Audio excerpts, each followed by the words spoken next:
All right. Hello, my friends, and welcome back to another episode of the Health Detective Podcast by Functional Diagnostic Nutrition. My name is Evan Transu, aka Detective Ev, and I will be your host for today's show. And I should have asked Tracy beforehand. I think I got this right. I think it's episode 332 of the Health Detective Podcast. So we are back. We were off all last week for Holistic Health Week. So I'm curious, let me know in the chat or the comments if you ended up catching Holistic Health Week last week, because you basically got 30 interviews. So hopefully that was good enough for you guys. And we're starting off this week with a bang. This is a personal friend of mine. We've traveled together before, and she is a very successful FDN who is still very much traveling. Her name's Rachel Smith, and we'll touch on that in just a second. So I have her bio here, and then we will jump into the conversation around autoimmunity specifically today, because that's a huge part of her story. So Rachel Smith is a functional diagnostic nutrition practitioner and owner of Natural Health Rising, an online functional medicine practice that serves clients worldwide. After putting her own autoimmune disease into remission, she has now helped hundreds of others put autoimmune diseases, mold illness, and other major health issues into remission as well. Rachel's unique RISE approach, so RISE all caps like an acronym, involves utilizing functional medicine lab testing, nutrition, lifestyle changes, nervous system work, healing hidden infections, and detoxing from environmental toxins in order to help clients heal and thrive. She is also a speaker and the host of her own podcast called the Natural Health Rising Podcast. Rachel is on a mission to help as many people as possible rise to their healthiest, happiest selves. My friend, welcome back to the show. Thank you so much for the introduction and for having me back on, Ev. Yeah, I say welcome back because she was on in October of 2021. Or they must have missed us last week. We have a good audience for this. There's already 15 people live with us. No pressure. So I have to ask, just because it's so cool, we've, again, traveled before. We've been in Vegas together, Poconos together, but you never stop. So where have you been for the last 9 months? Oh, for the last 9 months, I've been traveling full time. I went full nomad. I'm going back to Arizona actually tomorrow, Okay. but I am in Spain right now. I was in Bulgaria. I was in many different towns of Spain. I'm on an island right now off the coast of Africa. I went to Brazil. I went to Colombia. I'm trying to think if I forgot anything. Yeah, I think that's most of it over the past 9 months, and it's been a very expansive journey, but I have to say I'm so ready to come back to the US and settle down for a little bit. Yeah, no, that is a lot, but I wanted to kind of start with that only because you're the epitome of doing FDN correctly, right? You're doing it full time, Yeah. you do it successfully, you're really serious about the business side, and you're getting the fruits of that. Like, how many people get to say in their 20s that they did this for 9 months? That's amazing. And I have to ask, because I feel like this is something I see on Instagram all the time, because it's really cool. Which island is it off that's technically Spain's? Gran Canaria. Okay, yeah. Oh my gosh, man. We got Yeah. it. I can't wait to I talk love about it here. it. Well, plenty to chat about. So, Rachel, we'll get into the health side of the podcast. And the first question that we always ask on the show, that I probably asked you years ago, but again, new Mhm. audience now, I would suspect. So, when did your health symptoms start, and what did they look like when they began? Well, technically, my health symptoms started the day I was born. Actually, when I was a baby, an infant, I had pneumonia, and I wound up being hospitalized for pneumonia multiple times in my life. Always had really, really rough lung problems. And then, when I was probably in elementary school, middle school, I had really bad digestive problems. I would come home from school just in so much pain in my stomach and just wondering why is this happening to me? Thought it was totally normal. Later on realized it was dairy. As I got into high school, I did start to change my diet and lifestyle because I became a competitive weightlifter, and I also did Muay Thai kickboxing, and just I became an athlete. And so I thought, oh, I'm going to become healthier, but I actually wound up still getting sicker as I moved into my late teens and early 20s.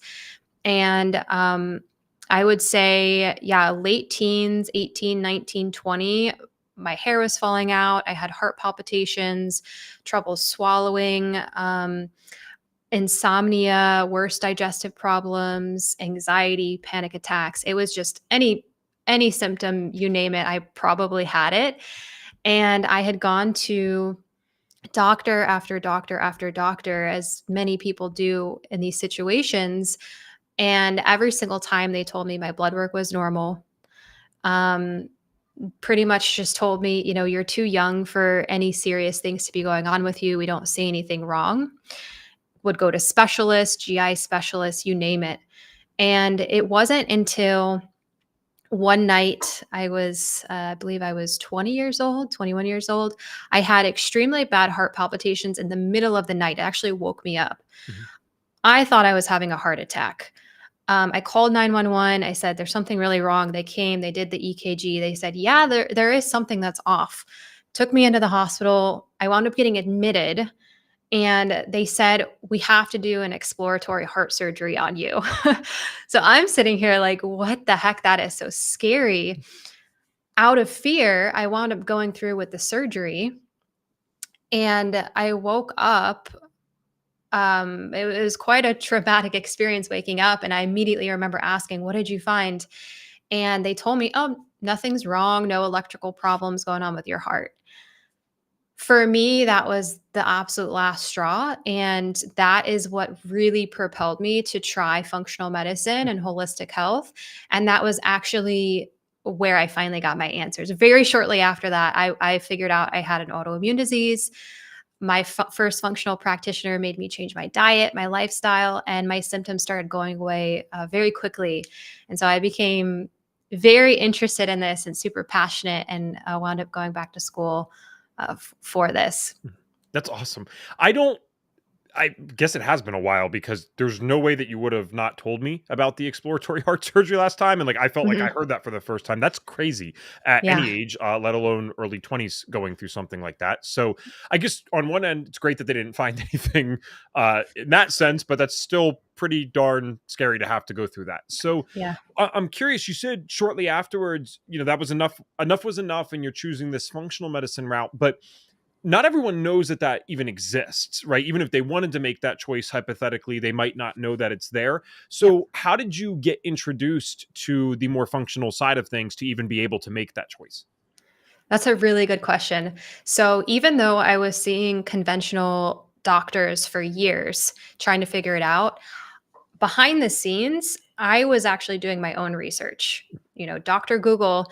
And I don't know what it was, but I went down a rabbit hole somewhere and started to listen to a lot of podcasts. Mhm. I was obsessed with Tim Ferriss. Tim Ferriss also talks about biohacking and health.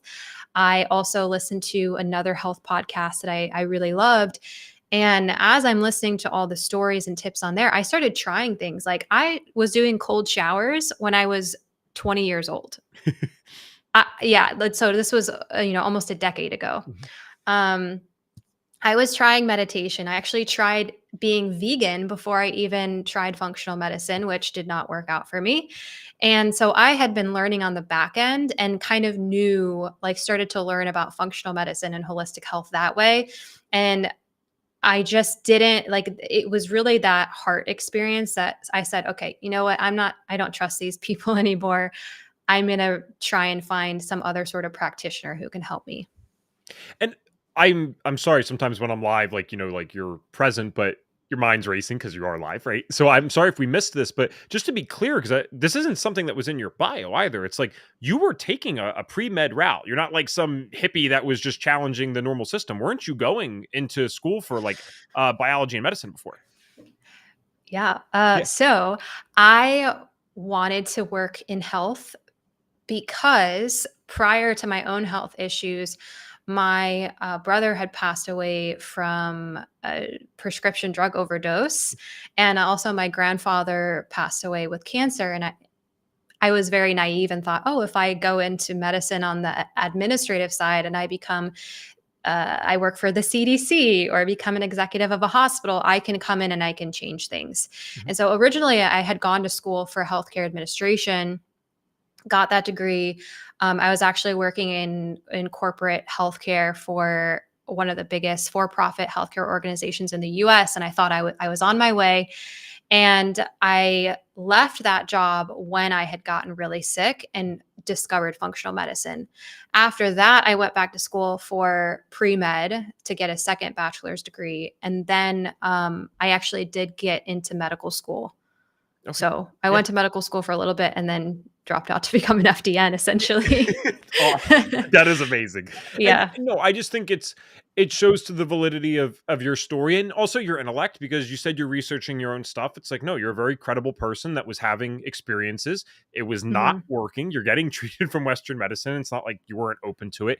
And Yeah. so when that's relevant to the person's story, I always just like to emphasize it. Like, that's not, you weren't trying to just challenge it to be a rebel. It's like, hey, no, this isn't working. And I just saw about 20 of you guys live. So welcome. If you do have any questions for Rachel, please drop them in the chat. And then if it's your first time listening, how this typically works is I'll spend the first 30, 40 minutes with the person, and then we'll prioritize audience questions towards the end.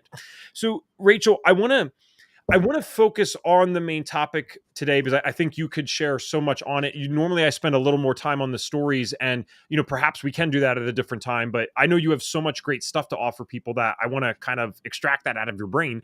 So we have this title of Can Autoimmunity Be Optional? And it's not meant to be a gimmicky or clickbaity thing. You actually even Mhm. said in your bio, yours is in remission. And for many people that deal with autoimmunity, which has included myself and included my mom, it's almost incomprehensible that you could hear like, wait, this person's been traveling for 9 months. Like, I can't travel at all anymore. There's too many triggers. I don't feel good. I wouldn't be able to do that. So, I mean, clearly just off results, you've really been able to transform this type of stuff. So I suppose this is still part of the story to a degree, but what were some of the specific things in the world of functional medicine that led to you now being where you're at with your health, which is like a night and day difference from the story you just described to us? Mm. Wow, so many things. I'll try and break it down, and Okay. I'll expand on maybe something specific if you want me to. Um, the very first thing I ever did was change my diet. The practitioner I worked with had ran food sensitivity testing on me, gut testing, different things, and changing my diet to an autoimmune protocol or autoimmune paleo plan, whatever you want to call it, um, which in my opinion is not a forever diet, but when you're healing the body, it's really important to try and reduce as much inflammation and get rid of the food sensitivities. So doing that for me, I mean, I don't remember exactly because it was so long ago, but it improved my symptoms 50, 60, maybe even 70%. I mean, it was a night and day difference very quickly. Probably within 3 to 6 months, I was feeling like a totally different person. So that was the first part. Then, of course, doing this testing, and I wound up working with lots of other practitioners too, healing candida, healing other gut infections and parasites. At one point, I found out I had really bad heavy metal toxicity, and I actually worked with an MD, a functional MD for that one, and went through chelation therapy for a year, which I attribute to all of my tattoos that I have, the high amounts of tuna and sushi that I used to eat when I was in high school and as a teenager. So that was a piece. Um, After that, there's all the functional pieces, but then I had to think about the lifestyle stuff. Sleep, I was terrible. I used to stay up late at night studying when I was in school or going out with friends or doing things that you do when you're a teenager and you're in your early 20s. I really started prioritizing that. I really started prioritizing stress management, time with friends, and then even working on trauma healing. I believe is a really big part of healing autoimmunity because if you have been through childhood adverse events or major traumas in your life, you are more likely to develop an autoimmune disease. Okay, so yeah, definitely a lot to unpack. I guess, especially from the consumer perspective, this might be a way to start diving even deeper here. You know, I was genuinely posing the question to a degree in the title of Can Autoimmunity Be Optional? Because after about, I'm pretty similar to you. It's about 10 years in the space for me as well, at least 10 years on the journey. Like I Mhm, would maybe say 7, 8 years in the space. The first 2 to 3 were a little interesting, but I was actively trying to get better for the last 10 years. mhm, And the longer I was into this, I wouldn't be so bold yet as to say this for cancer, especially with its many different stages. I do think there's a time and place where, unfortunately, the human body it's ready to pass on. It can't do anymore, and we can do everything we want holistically, but it might be time. I'm not saying that you should accept that belief for yourself. I mean, you don't give up till it's over, man. Keep going. But mhm, for cancer is a little different. Autoimmunity, though, and I don't want to speak ignorantly to anyone who's dealing with this right now, but the way that I look at it, I do kind of believe that this can be put into remission for just about any case. So obviously we're not making medical claims. Go talk to your doctor. This is just our opinions and stuff. But I'm curious, at your point in your journey now and with how many clients that you've worked with and the variety that you probably see, is it fair to say that autoimmunity with the right tools and knowledge could actually be optional for most people? Or do you think that's is that understating it for me?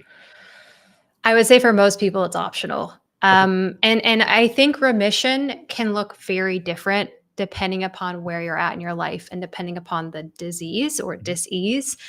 For example, somebody might have been dealing with Hashimoto's, a very common autoimmune disease of the thyroid, for decades, and like their antibodies are like 5,000. They're in the thousands. They're super high.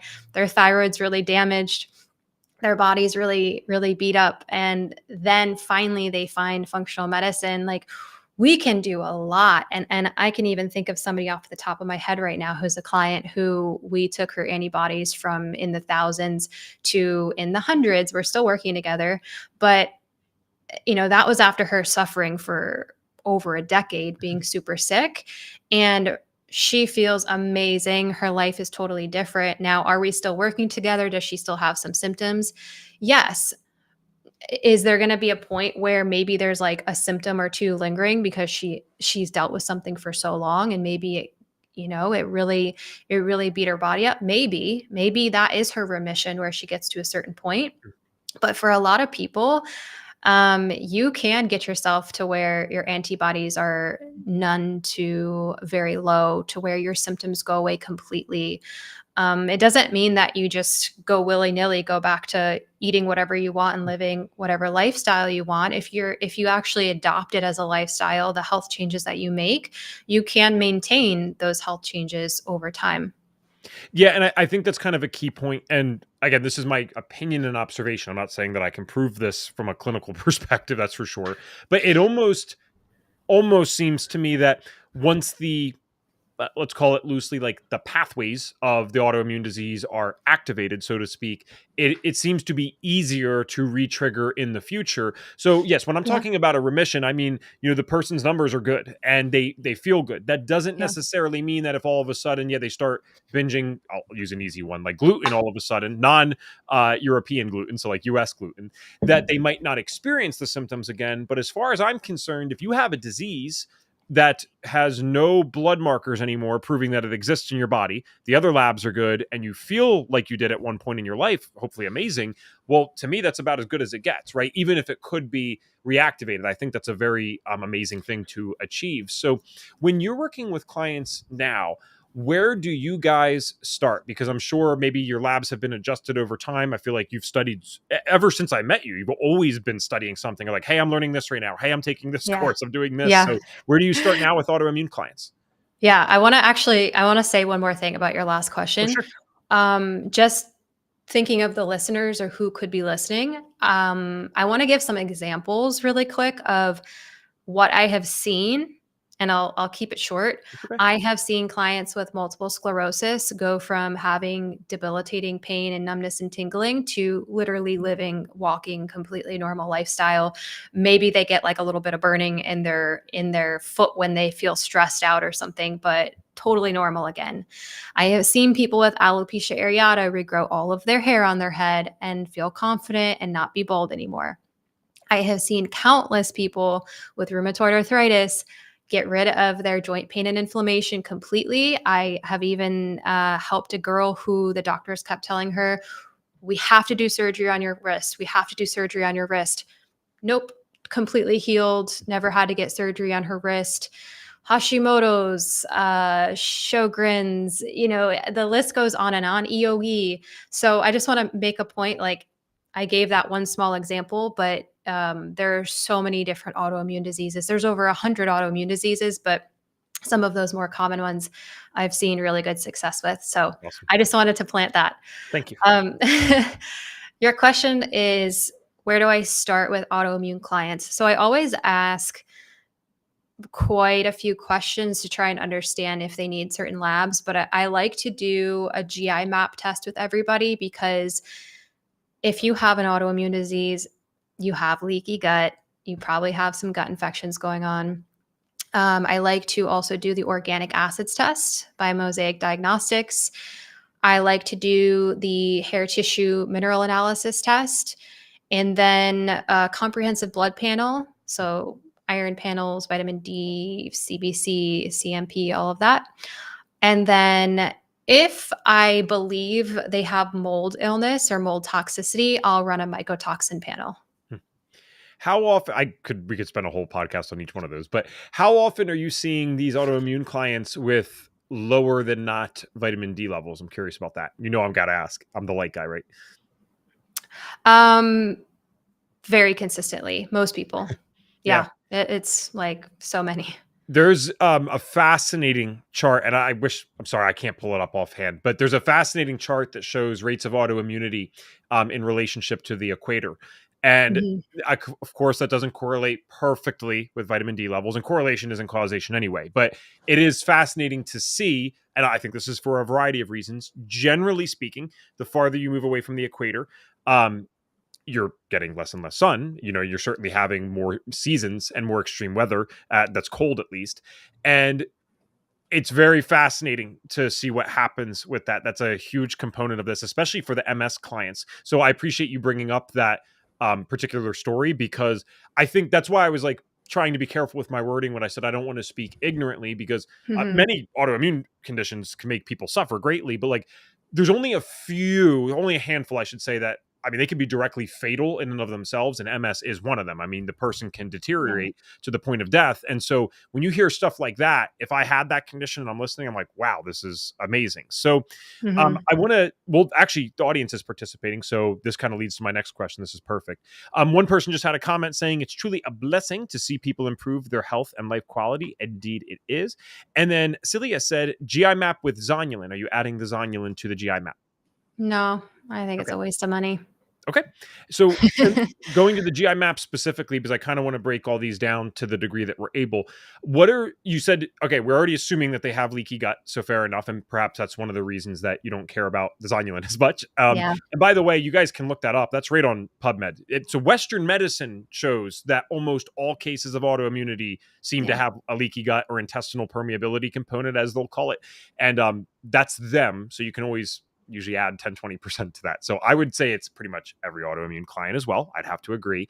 What are some other common things that are coming up on the GI map? Are you seeing, parasites for these people? Is it common to see bacterial overgrowth? I'd love to touch on this. H. pylori, super common. Bacterial overgrowth, the autoimmune bacteria, Staphylococcus, Streptococcus. Parasites, not necessarily coming up as much. I think that it's just difficult to get accurate parasite testing. And in those cases, I'll just ask them more questions, like if they've ever done anything for parasites. Do they have anal itching? Do they have teeth clenching? Do they have these common parasite symptoms? And then, we might do some supplements for parasites anyways for a month or so, just to give them a good, better baseline. And of course, we have the intestinal health markers. So a lot of times people will have the secretory IgA be off, either super high and their immune system's overreactive, or maybe it's actually suppressed because they have been dealing with so much in their body for so long, and also toxins and other stressors in their life. Sure.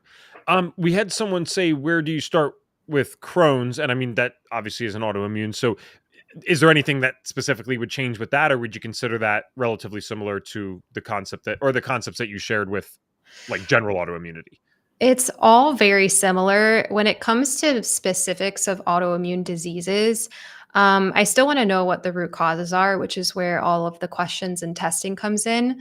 But when it comes to looking at more specifics, there may be different supplements that we use in the beginning, depending upon the autoimmune disease, based upon what scientific research is out there for things. So for something for Crohn's, we might do something more specific to reducing a lot of inflammation quickly in the intestines. Cool. With the organic acids test, I think that's one that we don't get to talk about nearly enough on this podcast. So, not that I need you to give a whole history on it, but just for those that might be a little confused about what that is, could we give like summary paragraph of what the oat is, and then what markers are you finding on there that are relevant for autoimmune clients? Oh, good question. Um, so the organic acids test, I'm probably not the best expert at explaining all of the biochemistry behind it by any means, but it's looking at different metabolic pathways in the body. Um, it's looking at things like mitochondrial function, fatty acid oxidation pathways. It's looking at neurotransmitters, so dopamine, serotonin, norepinephrine. And then one of my favorite places to look on that test is the intestinal health area, looking at the potential overgrowth of yeast and mold in the gut, because the GI map is great. It does look at these things, but it's not always the best at looking at yeast overgrowth. I find the organic acids is much better at looking at that, and also looking at things like C. diff. It seems to be more sensitive in those areas.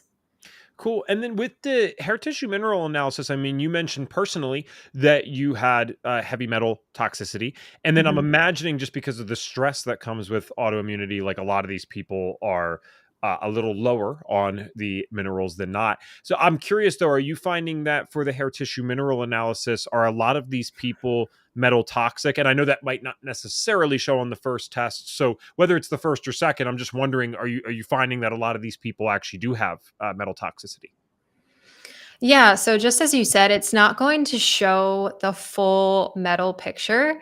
Somebody might not be excreting all the metals and having them come out in their hair. You would really have to, might want to even look into like the combination of blood, urine, and hair if you wanted to be super diligent about looking at your metals and then increasing detoxification over time. But to answer your question, yes, people normally have heavy metals. The most common one is aluminum, and the second most common is mercury. I have found interesting correlations between people who are hairdressers, construction workers, metal workers, air, pilots, people in the military who have more of the unique metals like maybe cadmium or something, or different metals, because they're exposed to a lot more toxins in their life than the average person. And then for the mineral side, can we just kind of explain to the audience, again, we have a lot of people, Rachel, just so you know, that they might just be fresh off like a health coach certification, and then they're listening to us to Okay. try to get this extra information. So you're obviously at an advanced level, so that's why I'm kind of asking some simpler stuff, at least relative to your knowledge. So with that said, when we're looking at mineral ratios on the HTMA, like why might that be relevant for someone with autoimmunity? And then, how can we actually support those things for them? Mm, good question. Um, so, minerals are the spark plugs of our cells, right? Is that common saying that we hear a lot? And I also think of it like gasoline for your car. If you don't put gasoline or oil or anything in your car, it's not going to run properly. If we didn't have minerals, we would literally die. We would cease to exist. We are completely made up of minerals. So if you're low, if you're out of balance, things happen. Immune dysfunction happens, gut dysfunction happens. We become fatigued. We're not digesting our food properly and absorbing our nutrients. So that's really the basis of why minerals are so important. And then we can look at some of the specifics. So, um, for example, we can look at selenium levels on a test. If I have a client with Hashimoto's and they have very, very low selenium, they also have very, very low potassium, which is super common. Their thyroid isn't going to work optimally. So we want to look at these different markers, and ratios can give us more insight into different systems and functions in the body. Very cool. We do have, it's probably a little earlier than I normally would, but the audience keeps asking stuff, so I'll keep throwing it to you guys because I appreciate you Okay. guys participating. Someone said, how do you treat parasites? So with that said, obviously we're not literally Mhm. treating them. We're not doctors. Yeah. So everyone is engaging in a self-treating protocol if they choose to do this. So we educate them on it. It is a choice that they make. That's not just a disclaimer. That's actually true. And so with it worded that way, what are some options, I guess, that people have for addressing parasites? Mhm. Well, you always want to use a biofilm disruptor to break up the film that is around the pathogen. So this could be breaking up biofilm around parasites, around bacteria, whatever the pathogen is, candida. One of my favorite products is biocidin. I know a lot of people love biocidin drops, so that's an easy go-to. There's obviously other things that you can use as well. Then you want something to actually attack the parasite itself. This could be whatever the practitioner's preferences. There's a couple certain products I really like that are super high in things like black walnut and cloves and different herbs that are targeting the parasites. And then you always want to use a binder because the binder is going to grab onto the die-off and the toxins from the parasite. If you don't use a binder, you're going to make your client feel really crappy. And to complete that statement, it's also opening up drainage pathways and supporting the detox pathways before you even dive into a parasite protocol or any kind of pathogen or detox protocol at all. Yeah, you go too strong, especially with the biocide and too fast. I had years ago when I first tried that didn't go too well for me. Got to definitely Mm, make sure you're titrating up and then cleaning up the stuff, right, as well. So yeah. I don't think this whole question will show on the screen. Oh, yes, it did. All right. Do you present different diets depending on the changes a person is willing to make? For example, Mm. going carnivore for a month and coming back to an anti-inflammatory diet. So, I present all of my clients because they're all chronic illness, autoimmune, usually. Most of them are going on an autoimmune plan from the get go. Mm. And we do that for a few months. And then I take them through a gentle reintroduction process to help them identify what foods they are reacting to without having to dive into possibly inaccurate food sensitivity testing. Um, if somebody came to me and they said I wanted to do the carnivore diet for a month, I would let them try it if they really wanted to. I mean, it's their body and they can test it. Although I really, really think that prebiotic fibers and probiotics and fiber is important for the digestive system and the microbiome. That's just what I see with clients. If somebody is having trouble implementing their nutrition plan in the beginning, like they're just because you have two camps. You have the people who are like, I got this. I'm going to go hard for the 3 months and know that it's only 3 months and Mhm. it's a very short period of time. And then you have the people who like live and die by food and enjoyment from their food and they kind of freak out. And so with those people, we might make some exceptions and some swaps, and that's all on an individual basis, just depending upon where they're at in their life.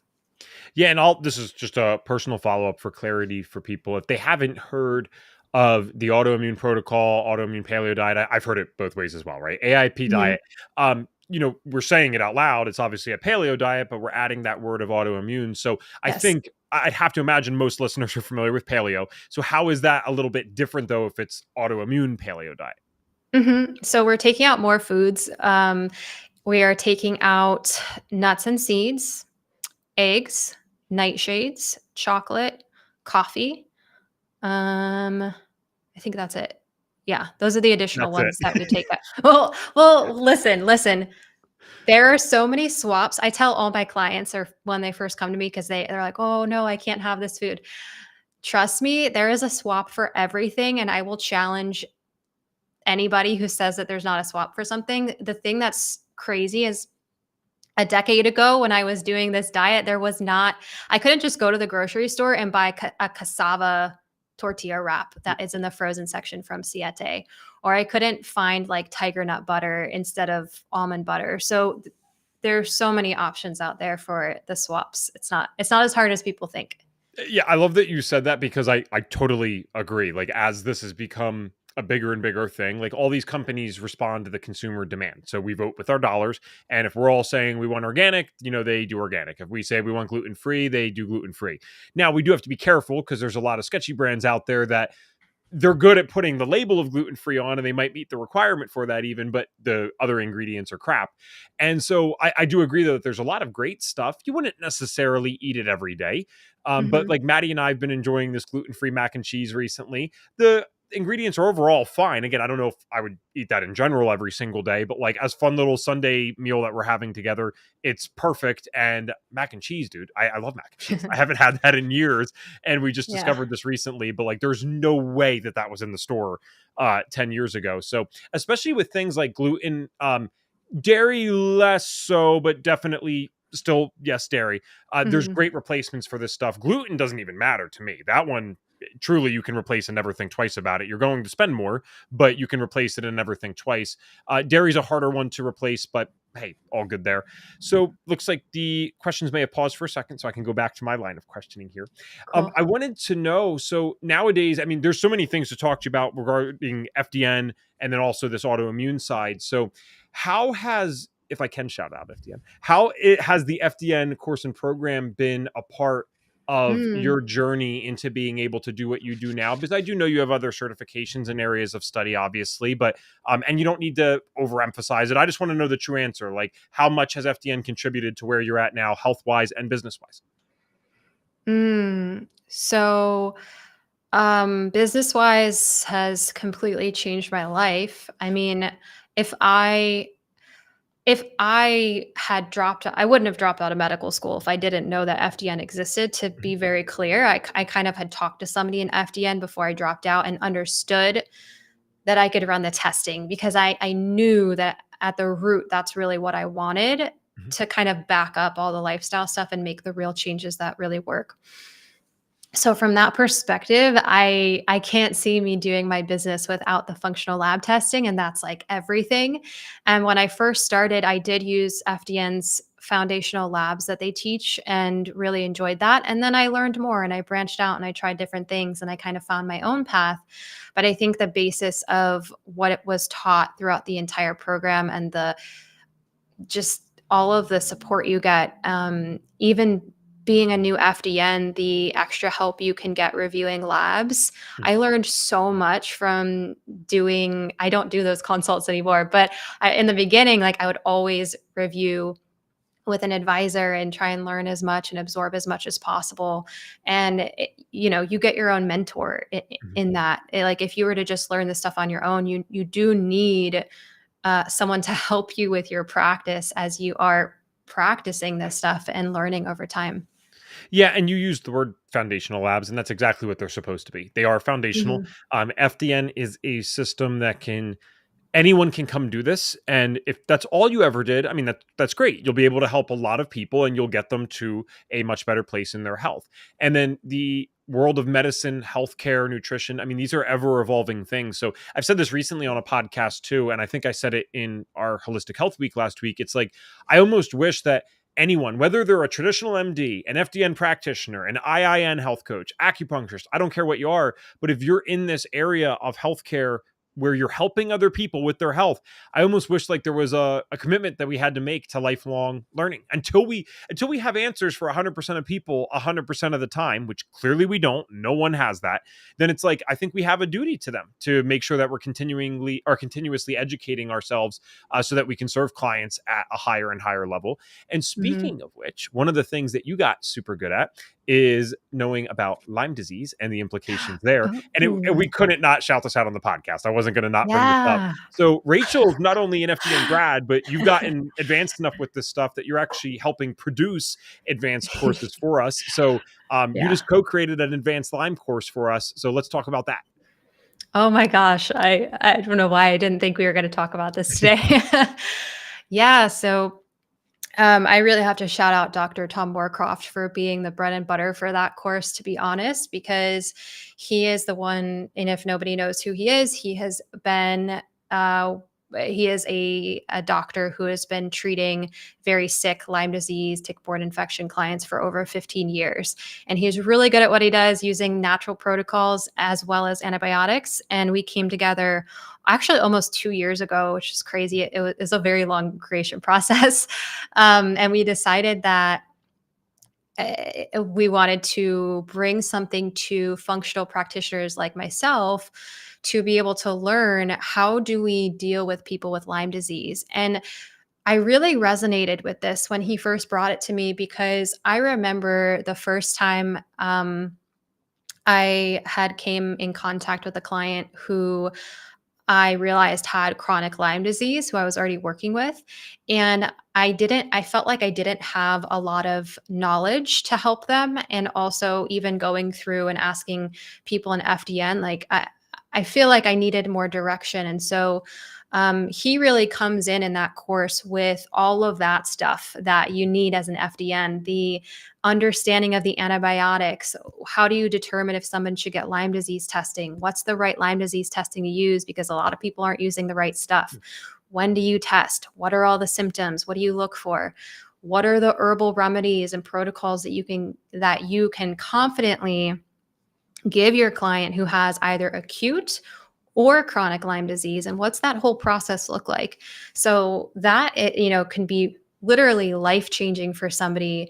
And from my perspective, I'm really teaching all of the FDN type things, the holistic health coach type things. So the nutrition, talking about detoxification pathways and how to open those, talking about mindset, nervous system regulation, just different holistic practices that you can take combined with Dr. Moorcroft's really great Lyme approach. Super cool. So that's on our website under our advanced courses. You actually don't need to be an FDN to take our advanced courses, by the way. And this question always comes up, so I have to explain this briefly. It's like, I understand the name advanced courses. I almost wish that they were called intensives, only because advanced implies, wait a second, I got to do FDN, then I got to do all these things. It's like, no, you don't have to do any of them, nor do you have to be an FDN to do them. They are more, in my opinion, intensives on very specific topics so that you can dive deep, either as a standalone or as an addition to your FDN practice. So I just thought it was so cool when I saw your name pop up the other day. It's like new advanced course. I'm like, okay, I'll check it out. It's like, oh, Rachel Smith, like this is freaking awesome. Yeah. There's So, also, I want to say one more thing on that, because if somebody, Lyme disease is like, it's a big topic. It's a big thing to deal with a client. And after you go through the course, we are offering what I think is a pretty affordable mentorship program after. So if somebody wants that one-on-one support from myself and Dr. Moorcroft, then they have that after they go through the course. And I think it's really helpful. cool. All right. So with that said, like on the topic of today, and this is probably the last one I'll talk about with this, and then we'll talk more about where people can find you. But Lyme disease and autoimmune, right? I can't leave people on a cliffhanger here. I have to ask, like, how often is a chronic Lyme case implicated with autoimmunity, or are they unrelated? Like, tell us more about that. I think they're very related. I think that many chronic Lyme disease cases that are actually undiscovered, so the person doesn't know that they have chronic Lyme, are actually misdiagnosed as autoimmune diseases.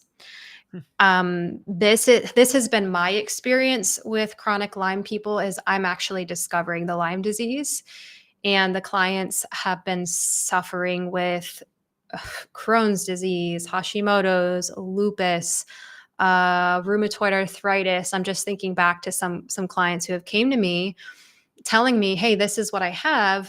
And then after realizing, oh, wait a second, like the regular stuff I normally do isn't working on you. Oh, wait a second, you live where?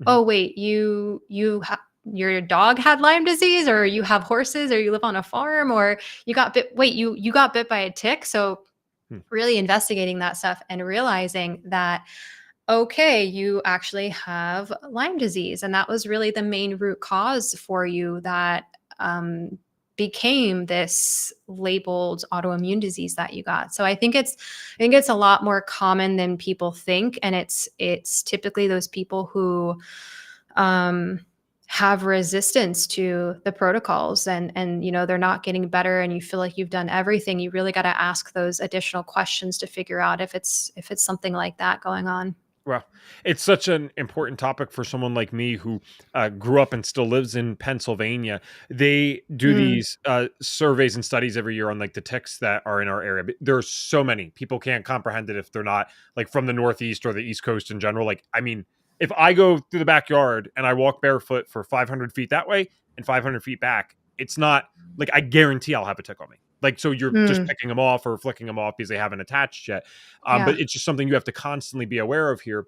And the reason I'm mentioning that is because, again, they do these studies every year where they show the rates of Lyme disease or ticks that are carrying Lyme disease, and they carry other stuff too, of course, all throughout the state. And like 2 years ago, the lowest county, it was like 30% of the ticks in that specific county carried Lyme disease. Like the highest was like 48, 50%. I mean, it is nuts, and they're everywhere. So Maddie and I just went on a walk the other day, not like through a field, just through a path that happened to have some grass, and she had 2 ticks on her by the time we got Mm, back. So I think there needs to be more awareness about prevention, because it's not just ticks, but like insect bites and all these things. Like people need to prevent that. That would be great. yeah. But most people got this stuff when they were younger and have no idea that they've been dealing with it for years, like you said. You should use permethrin Okay. on your clothes. Is it Or that's an actual chemical though, right? it is a chemical, so yeah, you shouldn't put it like sprayed on your pets or anything, and it should Mhm. be sprayed on your socks and pants and let them dry before you put them on. But like that's the strong stuff, and then you Mhm. have some other options like cedar-based oils that are non-toxic and natural that you could also use. But yeah, gosh, if you're getting ticks on you all the time, I would be spraying that stuff all over my clothes. Yeah, we got to do like a full inspection each time. So anyway, Mhm. anyway, all right. I'll word it this way. I'd like to know where people can find you, but even preceding that, you rattled off some like seemingly amazing stories. So I don't know Mm. if we have the time, if you are okay with it, to kind of dive into one a little bit deeper. I would just love Mm. to hear like one of your favorite client testimonials at this point, because again, I remember when we first started interacting, like you were really hitting the ground running with FDN. You've now worked with hundreds of people all over the world, which is amazing. So, to the degree that you're able to share, I would just love to hear like an amazing story of someone who came to Mm. you with autoimmunity, ideally, and has Mhm. now gotten to the other side with it. And then shout out where people can find you. Oh gosh, there's so many good ones, but I'll mention one that I already alluded to, Mhm. which was a woman in her late mid 20s who came to me with rheumatoid arthritis in quotes, and she was the one with the wrist, like her wrist was becoming immobile. Mhm. It was very painful, really really bad pain in her hands and wrists. And here's the kicker. She was a photographer, but then she couldn't do her photography, right? If you have an immobile wrist, you're not clicking a camera and you're not working. So this person couldn't work, was being told that she had to have surgery. And no joke, within 4 months, she regained complete mobility, didn't have to get surgery, and doesn't have any pain or inflammation anymore. Nice. So, yeah, and her specifically, we did a lot of those foundational labs that I talked about, GI map, OAT, HTMA, all of that stuff. Was she just like mind blown going from like that prognosis to like, not only can I do well with this, but I don't have it anymore? Was that just like paradigm blast? Yeah, it was amazing, and then I got to see her start up her photography again, and I that's my favorite part is, like, watching people regain joy in their life and be Mhm. able to work again or spend time with their family or do things that they weren't able to do before, and that was really the coolest, most rewarding part. Yeah, well, I mean, I'll end on that because that's kind of the basic thing that we're all doing. It's like, yes, it's health stuff, but you think about, okay, what does that really mean? You have these symptoms or diagnoses that prevent you or cause you so much pain that you can't do the things in life that you love. That's really what this whole health journey is. So it's the most amazing thing to experience it. One, just selfishly, it's awesome to experience it. But when you can give Mhm. that to others, first the hope and then the execution of it, and it's like, yeah, no, my life is literally different because I worked with this person, or my life came back because I worked with this person. That's about as good as it gets. We got people sending like clappy emojis in the chat. So you guys are great. And if they are interested in working with someone like you and they're like, holy crap, this woman's so impressive. Like, I have autoimmune stuff. Where can they find you, my friend? So my business name is Natural Health Rising, and that is me everywhere. TikTok, YouTube, Instagram, you name it, Natural Health Rising. And then my website is naturalhealthrising.com. I am most active with messaging on Instagram. So if you ever want to send me a direct message, I always reply to those messages. It's really easy there. And then you can always go to my website or any of my like links in my profiles anywhere, and you'll find a free consult link if you want to grab that. All right, guys. And remember, Rachel helped create this awesome advanced Lyme course. So she's very well versed on that. She's well versed on mold and other things. So if you'd like her to come back on, just let me know in the comments, or if you're listening to the audio afterwards or watching a replay later, send us an Instagram message at FDN Training. We would love to have her back on. It'd be cool to talk to her again anytime. And so, Rachel, I don't know if you remember from all those years ago, 2.5 at this point, the final question on the show, but the signature question is, if I could give you a magic wand and you could wave it and you could force all of our listeners to do one thing for their health, whether you get us to start doing one thing or stop doing one thing, what's the one thing Rachel gets us to do? Have more fun. I know it sounds silly, but like, have a lot of fun, be goofy, be yourself, play.